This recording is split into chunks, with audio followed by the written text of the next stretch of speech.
আসসালামু আলাইকুম। আমার এটা আমাদের গাছ। এটা এখানে বাগান চেঞ্জ করার সময় নিয়ে আসা হয়।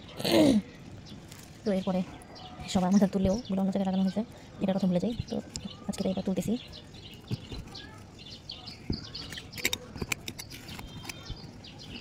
দেখি এটা কতটুকু বড় হয়েছে। আর কিছু এটা বেশি বড় হওয়ার কথা না, কারণ এটা মাটিতে ছিল। আর মাটির এটা আমাদের নাকি কচু, আমি বুঝতেছি না এই অংশটা। যদি এটা অংশ হয়ে থাকে তাহলে আমারই হবে, কারণ এই যে এটা মনে হয় কচুর একটা কন্দ। দেখে আপনাদের এটা থেকে আবার কচু হবে। অংশটা পচে গেছে, বাকি অংশটা ভালো আছে। এটা থেকে বিভিন্ন চোখ বের হবে, সেগুলো দিয়ে পাশে একটা ভেঙে ফেলছি আমি, যেটা আমাদের ছোট্ট একটা আমাদের সংগ্রহ। আমি আমাদের এখানে রাখবো শিকড় অনেক দূর পর্যন্ত গিয়েছে মনে হচ্ছে। এই অংশটা ভেঙে ফেলবো, নাহলে অন্য অংশগুলো তোলা যাচ্ছে না। দেখতে পাচ্ছেন আমাদের যে আসল অংশ মাটি বেশ গভীরে চলে গেছে মনে হচ্ছে, এই কারণে এই অংশটা তুলতে বাধ্য হলাম। এটা আমার মনে হচ্ছে আমাদেরই অংশ। এখনো বুঝতেছি না, তাও রাখি এখানে। মাটি আর তুলতে হবে। মাটিতে তেমন ভালো হওয়ার কথা না, মাটি বেশ ভালোই হয়েছে। আমাদের জন্য বেশ পরিমাণ ভালোই লাগে। তারপর ছাই, এগুলো দিয়ে বেশি ভালো হয় আমাদের। বা নর্মাল যে কোনো আদা বা হলুদ লাগাতে চাইলে আপনার এই যে চলে আসছে। আজকে আমি সব ভেঙে ফেলতেছি। তারপর একটা অংশ দুটো অংশ থেকে এখান থেকে মানে গাছ হয়ে যাচ্ছিলো।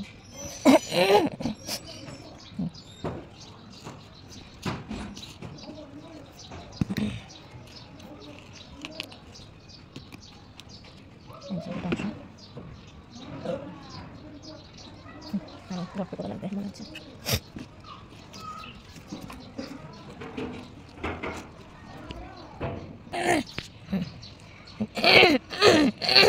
দুঃখিত আমার গলার সমস্যার জন্য। এই অংশটা কিন্তু আমি এবার লাগিয়ে দেবো। আর এই যে শামুক দেখতেছেন, এটা কিন্তু বাঁচতে দেওয়া যাবে না, তখন আপনার পুরো বাগান ধ্বংস হয়ে যাবে। আর কিছু অংশ আছে এই যে পাশে।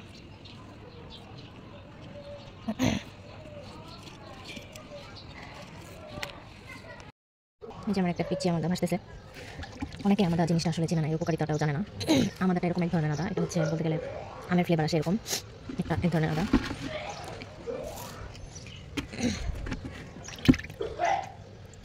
এই কাণ্ডটা বেশ বড় হয়েছে। আর এই আদা দিয়ে বিভিন্ন ধরনের খাবার তৈরি করা যায়, যেমন চাটনি তৈরি করা যায়। যেমন এখন মনে করেন আমের সিজন আসতেছে, এখন আসেনি, তো সেই সময় যদি আপনি টমেটো তেঁতুল দিয়ে একটা চাটনি করেন এই আটাটা দিয়ে, সেটা একদম আমের ফ্লেভার আসবে এবং অন্যরকম একটা টেস্ট আসবে। বাসায় আমি 2 রকমের চাটনি বানাইছি অলরেডি, অনেক সময় রেসিপি শেয়ার করবো। আর এটা মূলত বিভিন্ন রোগের জন্য উপকারী, যেমন ডায়াবেটিক্স, কিডনি রোগ, বিভিন্ন ধরনের রোগের জন্য এই আদাটা খাওয়া উপকারী। পশ্চিমবাংলায় এটা বেশি প্রচলিত খাবার, ওরা তরকারি তো আমাদের এটা ব্যবহার করে। ইভেন এটা আমি চা খেয়েছি গত বছর, চাটা অসম্ভব মজা, আমার একটা ফ্লেভার আসে, এত ভালো লাগে। রং চাতে আপনি এই আমাদের ব্যবহার করতে পারেন, আদা যেভাবে আমরা ব্যবহার করি ছোটো ছোটো কুচি করে অথবা থেতলি নিয়ে। দেখেন একটা কন্দ থেকে কতগুলো হয়ে যায়। এখন বাচ্চাগুলোকে ধরতেছি, যেগুলোকে আমি ভেঙে ফেলছিলাম।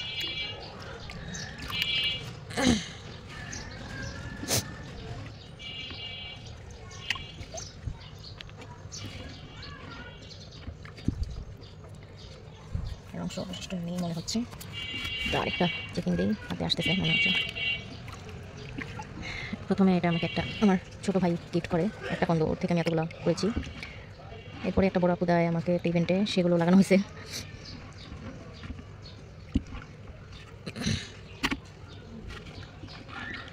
প্রায় শেষ। তো এই যে দেখেন মাটিতে কি সুন্দর হয়ে গেছে চারাগুলো, মাটিতে অনেকগুলো আসছে, এগুলো আমি বাসায় নেবো না, বাগানে থাকবে এগুলোতে।